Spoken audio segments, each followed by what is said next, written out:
If I told you there was one thing that would drastically improve your physical energy and your mental clarity and help you to reduce those unwanted fat storages, would you be interested?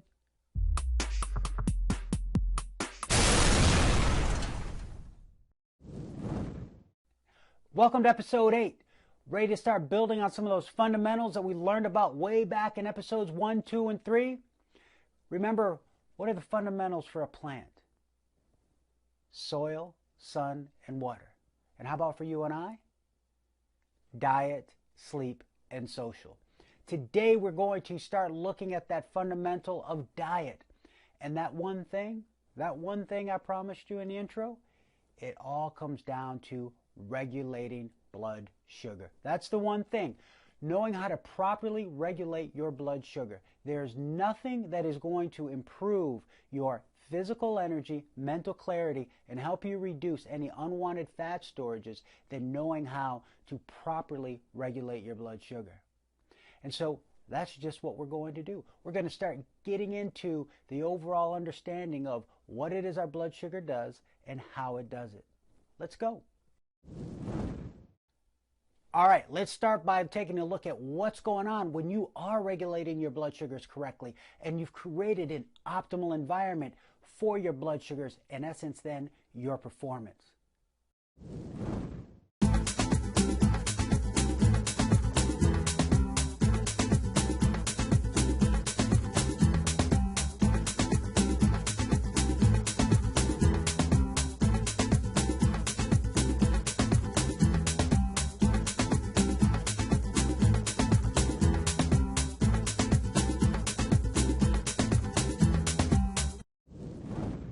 So what happens when things go bad?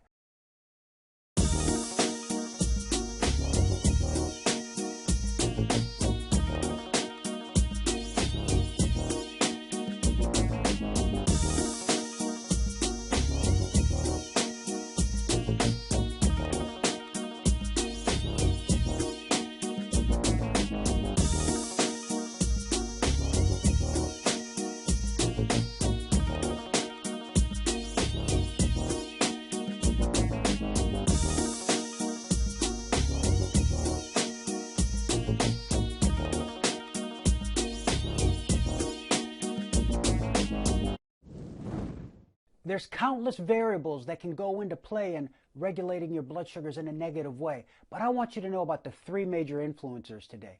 The first one is genetics. The second one is food, and then the third one is activity.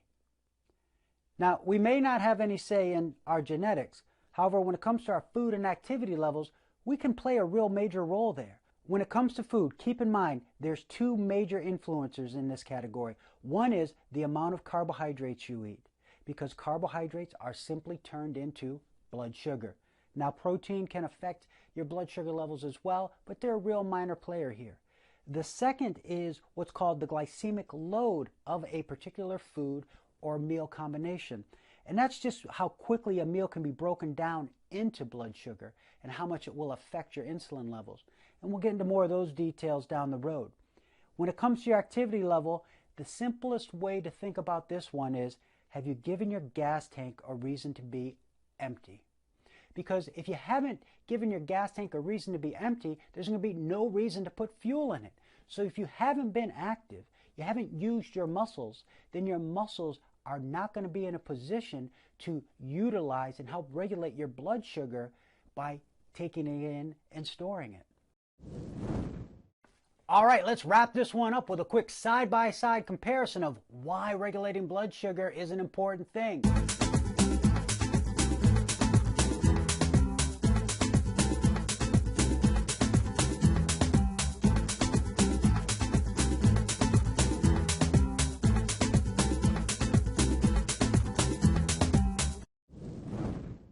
All right, so when it comes to your blood sugars, in the same way you know your tolerance for alcohol, I want you to find out what your tolerance is and know what your tolerance is for blood sugar and high carbohydrate meals.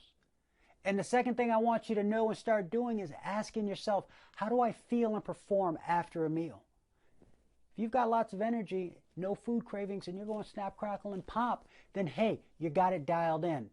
But if you don't, then maybe, just maybe, your body's not regulating the blood sugars, your blood sugars, the way that it needs to. So it might be time to start looking at the foods you're eating as well as your activity levels and seeing if those two factors can come into play to get you where you need and want to be.